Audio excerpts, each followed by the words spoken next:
Hi, my name is Attorney Tom Kopacz, and I have the pleasure of having with me Defense Counsel and marijuana reformist, Attorney Brice Keller. Today we're going to talk about the proposed legislation for marijuana reform, specifically about it potentially becoming legalized in the state of Ohio. Brice, prior to becoming a defense attorney, was in the Air Force, I believe, for how many years? 4 years active duty. 4 years active duty, and afterwards found relief through the use of marijuana for PTSD and various other ailments. Through this, very active in our community in Miami Valley to promote not only proper use of marijuana, but also to reform which I believe, and I agree with, the misconception of marijuana. Now, Brice, leading up to, it seems to me that we've had this, marijuana's had a little bit of faux pas in America. Would you agree with that? Yeah, it has a little bit of a stigma that persists today, even though we have high rates of use and no articulable dangers consistent with the government propaganda. Correct. Now, it seemed like it was throughout the years, reefer madness, all that stuff, and then it eventually led into marijuana becoming a Schedule I drug with the feds. So much so that's up there with heroin, correct? Yes, and there are several factors, but no medicinal value and highly addictive are two of the factors that we target as completely inaccurate descriptions of marijuana. Okay. Now, going forward with that, when discussing this with the public in general and stuff, how do you present to them that says that this is not what marijuana is? That marijuana is actually a safe drug that actually has multiple uses, even beyond any type of medical ailment or just for own personal use. Well, the place that you start is that marijuana has medicinal value. And it has significant benefits for those with wasting conditions, with epilepsy, with MS, and with cancer. PTSD is covered by the Marijuana Legalization Amendment. In other states it's not covered, but that's besides the point.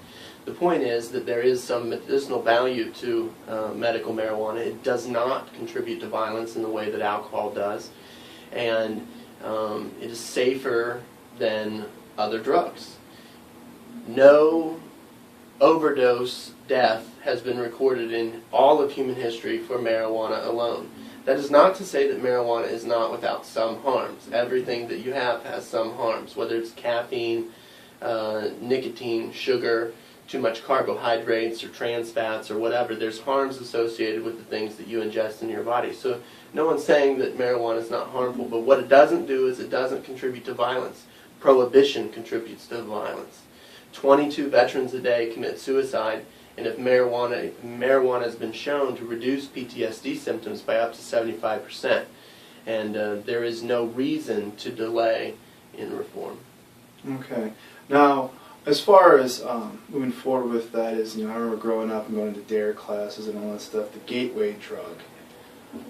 That's where I feel like a lot of stigma is coming from, and I'm seeing your smile, you're ready to tackle that, but is there any truth to that? Is there really any truth at all? I feel like if any drug from you're a young age, and you're sneaking your dad's beer or his liquor or grabbing some stogies, or you're doing something wrong to begin with, right? So right. How do you tackle that issue? That seems to be, at least throughout my generation, our generation, it's always this gateway drug issue.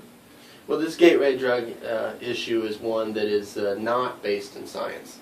Mm-hmm. Marijuana users are marijuana is a light sedative and does not have a causal relationship to other drug-seeking behavior. Alcohol, for example, diminishes inhibitions and articulably can lead to other drug use. Mm-hmm. Alcohol is the gateway drug. Marijuana in a decriminalized state means that the black market has the industry by a chokehold when 60% of their revenue comes from marijuana sales. Mm-hmm. So the only truth to the gateway logic is that by allowing the black market to have control of marijuana, that means that people that are in the illicit drug trade, they don't care what drugs they're selling to you. Taking back marijuana into the regulated and taxed market means that it's a 60% hit to the drug market. Marijuana is the exit drug for hardcore drugs like opiate addictions. Marijuana is not a gateway drug. Alcohol is arguably the most accurate position for a gateway drug in our society today. Okay. Now this movement, I've heard people call it reform movement, stuff like that, and I know you've been doing for, I want to say, over 2 years now? About 2 years. Does that sound correct? Okay. How are you getting people involved, not necessarily in the legal community, but, you know, with us, to become active, to get the word out, to say this is wrong, that this should not be, you know, it should be some type of reform on this. How do you guys do that? Well, there are national groups like NORML, the National Organization for the Reform of Marijuana Laws, and LEAP, which is Law Enforcement Against Prohibition.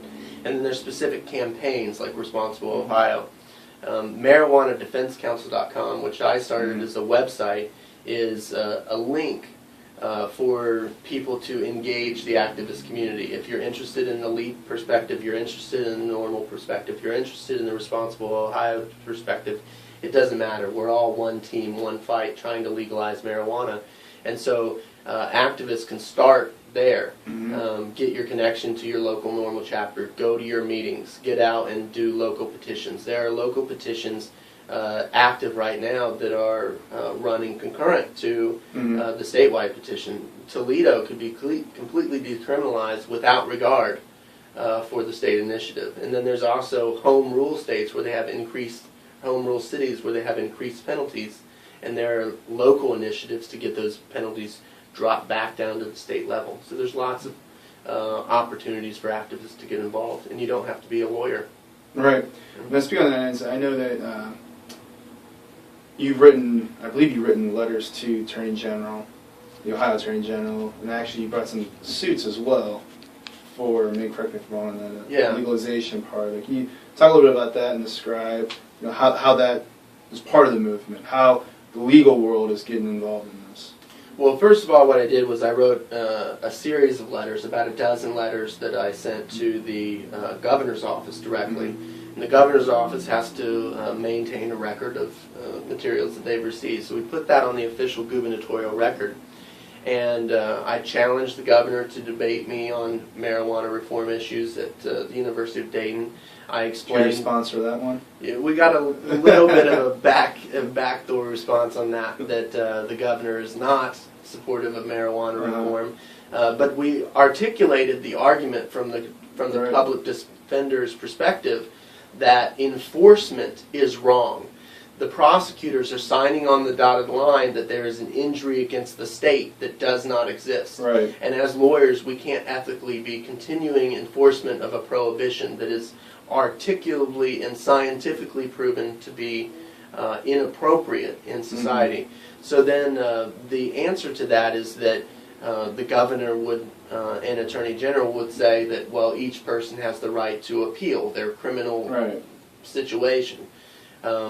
But that's not, but we all know that that's disingenuous. Right. So I filed in the Supreme Court and articulated that there's a trial tax, that we have an increasingly high number of plea bargains that limit the rights of people to establish a medical marijuana defense. It limits the rights of people to articulate a jury nullification argument before a jury. And right now, in a decriminalized state, you're not even entitled to a public defender because you don't face jail time. Right. But you still will suffer all the other collateral consequences.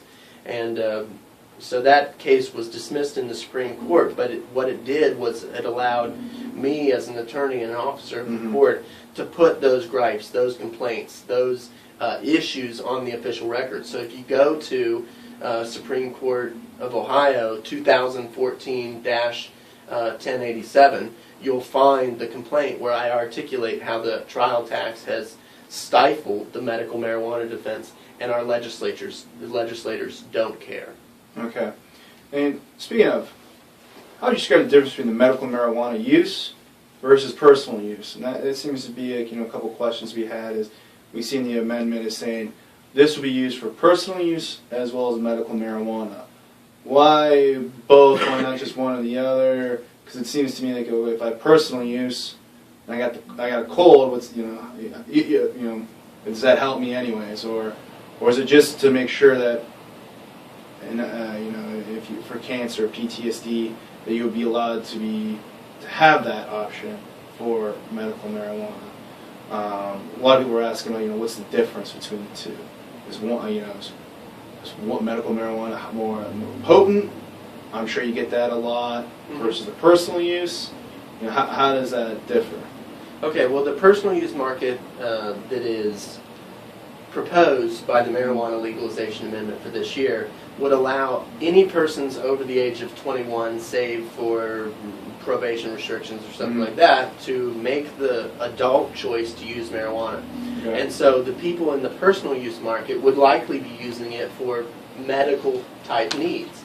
Those personal use things would include marijuana infused edibles and foods and things like that, and someone might use that to the same as they'd go to a liquor store and buy a bottle of wine to drink a 5-ounce glass a day as directed by their doctor. However, there's also a need for a medical market that produces specific strains for specific illnesses. A child with epilepsy does not need THC. They need a specific high CBD plant grown and then synthesized into an oil that can be ingested.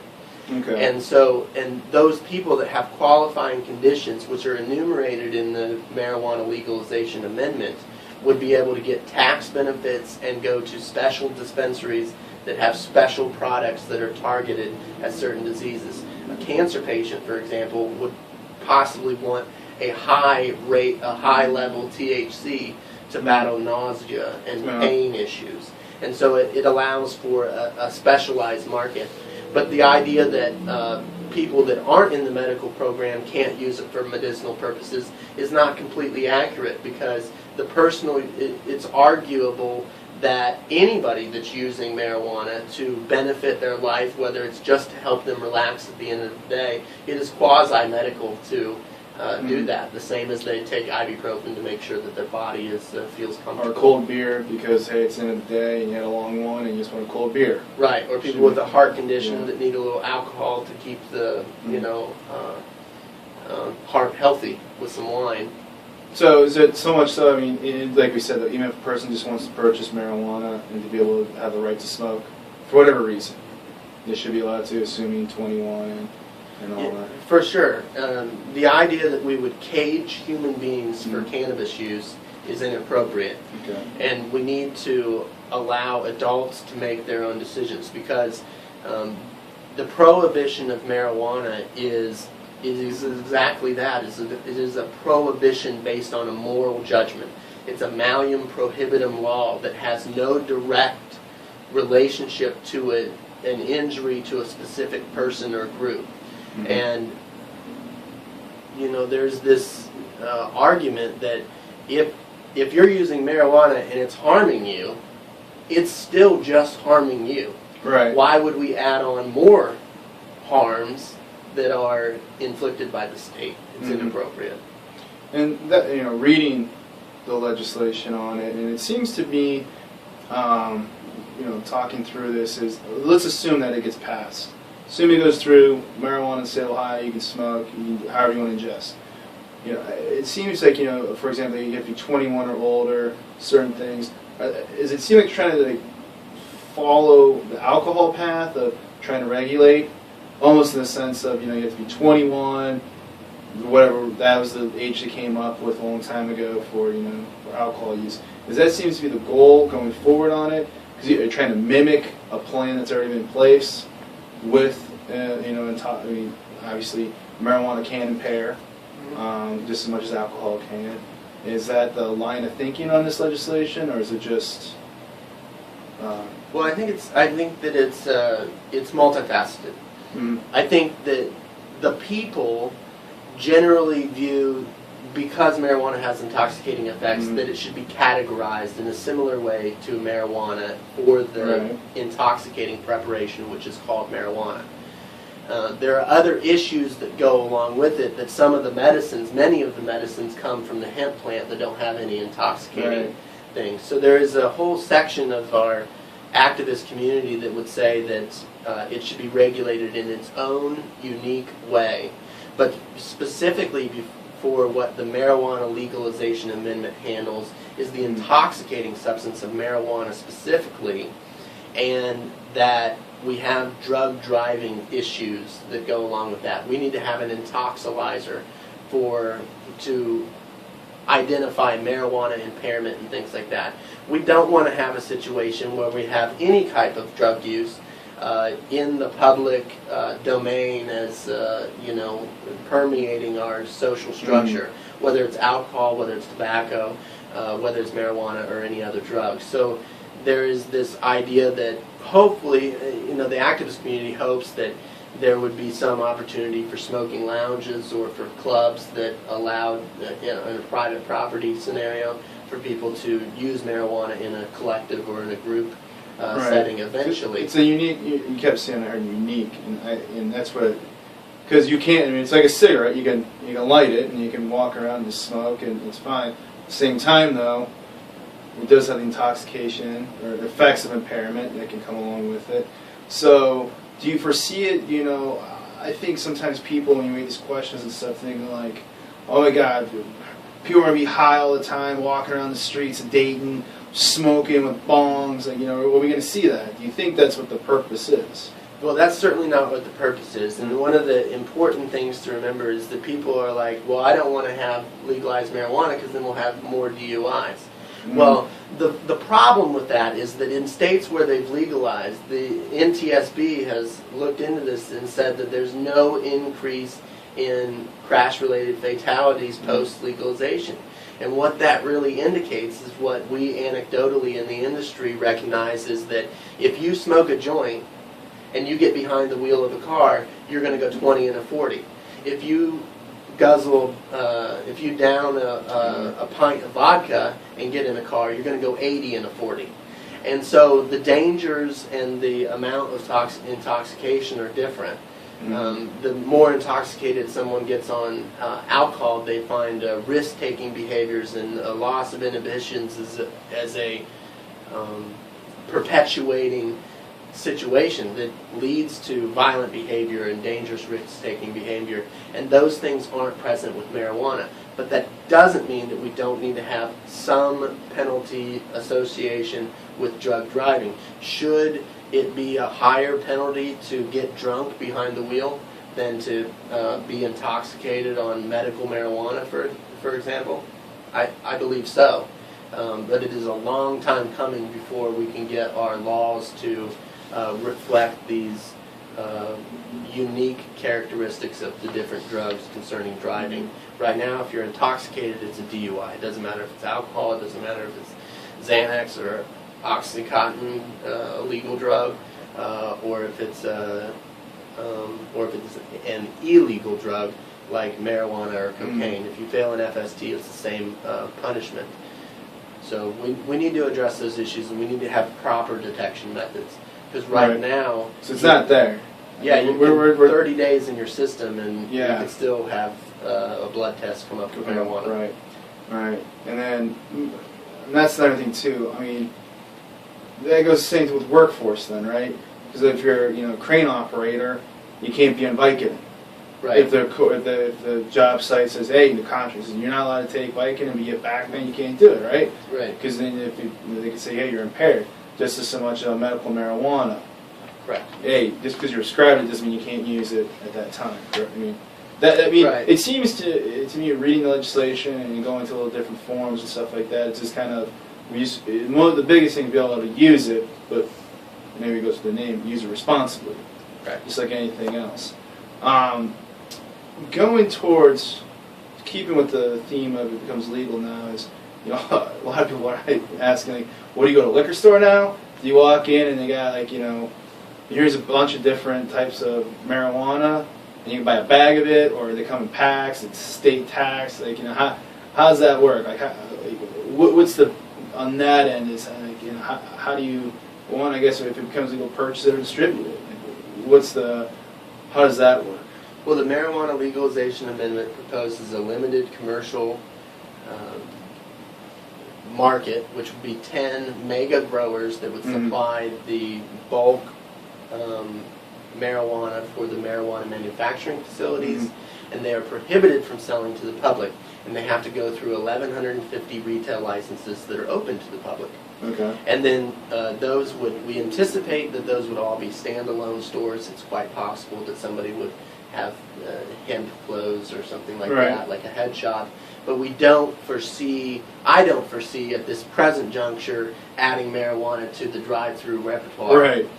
These would be standalone stores. They would have marijuana in sealed containers that you could purchase all the way from maybe a $10 or $15 small, like in a film canister, all the way up to a mason jar that would have an entire ounce of marijuana in it. And those people would also be able to, the retail operations, be able to sell edibles and pre-rolled joints, pre-rolled blunts, marijuana cigars, things like this, that are individual use preparations that have come from marijuana manufacturing facilities. Okay. What about the green thumbs out there, the ones that, you know, the theme that, you know, I keep thinking about is this is such a unique plant. So you can do a lot.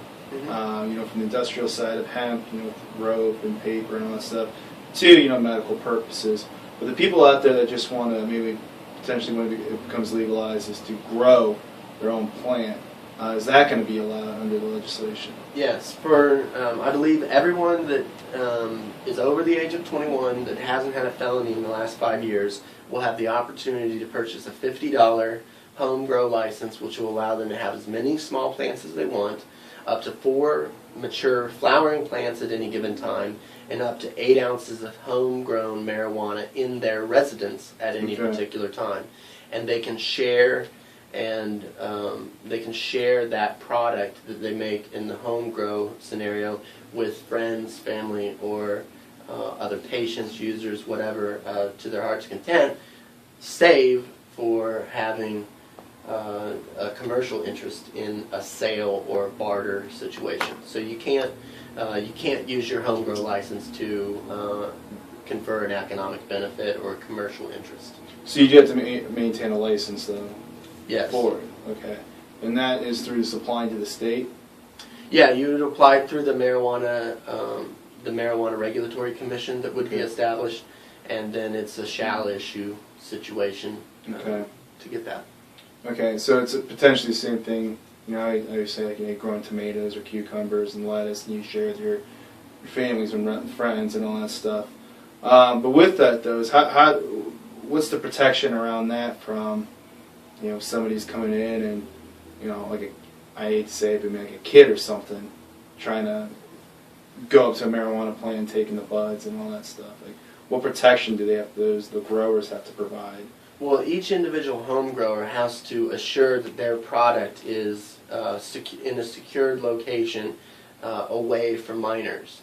So just as we have a situation where if you leave alcohol out and in a place that is reckless for children to get a hold of it, and then one of those kids goes and gets in the car and hurts somebody, there's this liability and this kind of causal relationship to reckless behavior in the access to children. So the $50 home grow license also requires that all participants in the program grow their marijuana in a secured location. And those secured location parameters will be articulated and promulgated by the commission as that program comes online. But we could anticipate that they would probably prohibit, that the commission will not allow you to grow outside in an open backyard, for example. But if you had a secure greenhouse with a privacy fence where it's not in the view of the public, this is something that would be an acceptable way to keep children out. Okay. So based off of all this, it seems like this isn't just, you know, when we get the questions and stuff, fearing of just like just crazy rampage of marijuana marijuana addicts, as like some individuals like to call it. Just well thought out, well planned, well regulated. At the same time, though, to ensure that everyone is using properly. Yeah. Now, coming up here, a little short on signatures. How can people help out on that? Just in the news, I saw today that you need about 30,000. Yes, we more. came up at 29,000 and change short, and we have 10 days that started at midnight just last night, and goes till July 30th. People can go to marijuanadefensecouncil.com and to our Green Fight page on Facebook. It's facebook.com/greenfightohio, and find signing information. Okay, great. And this video will be posted not only on my Facebook webpage, as well as Holds Fast for Seals McKnight and Muse's webpage. In addition, we'll be sharing some Brice's web pages. That way you can continue asking questions, and beyond that, they'll help out with any collecting signatures on reform. I think is much needed in this time, in this day of age. So Brice, I'd like to thank you for taking time out of your day to sit down and talk with me. Appreciate it, sir. Yeah, thank you very much. Thank you.